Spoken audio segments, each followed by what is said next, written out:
Dear student अस्सलाम वालेकुम। जैसा कि आज हमारा टॉपिक है इंट्रोडक्शन ऑफ ब्लड। नॉर्मली हमारे बॉडी में 4 से 5 लीटर ब्लड खून मौजूद होता है और ब्लड एक मिक्सचर है 4 चीज़ों का: red blood cell, white blood cell, platelets और प्लाज्मा।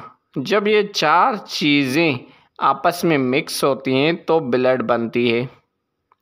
रेड ब्लड सेल में हेमोग्लोबिन होता है और हेमोग्लोबिन एक पॉलीमर है, बड़ा मॉलिक्यूल है जो प्रोटीन और आयरन से बना हुआ है। इसका काम ये है कि ये हेमोग्लोबिन ऑक्सीजन को एब्जॉर्ब करता है और सारे सेल्स को ये क्या करता है, ऑक्सीजन डिलीवर करता है, क्योंकि हेमोग्लोबिन के साथ ऑक्सीजन जुड़ी हुई होती है।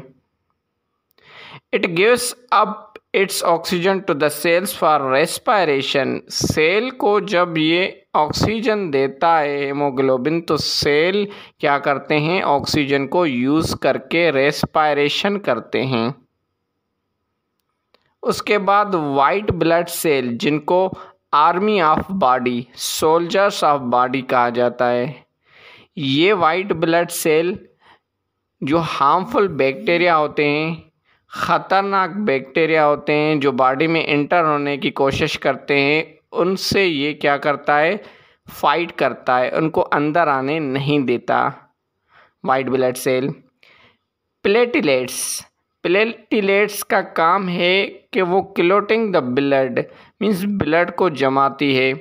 फॉर एग्ज़ाम्पल कोई चोट लग जाए तो खून बहने लगता है, तो खून को स्लोली क्लोट करने में, जमाने में हेल्प करती है प्लेटलेट्स, ताकि खून ज़्यादा बह न जाए। Now plasma water, food particle, carbon dioxide, hormones और वेस्ट सब्सटेंस का मिक्सचर है और ये येलो कलर का होता है, जिसमें red blood cell, white blood cell, platelets dissolve होके ब्लड बनाते हैं। ये था इंट्रोडक्शन ऑफ ब्लड।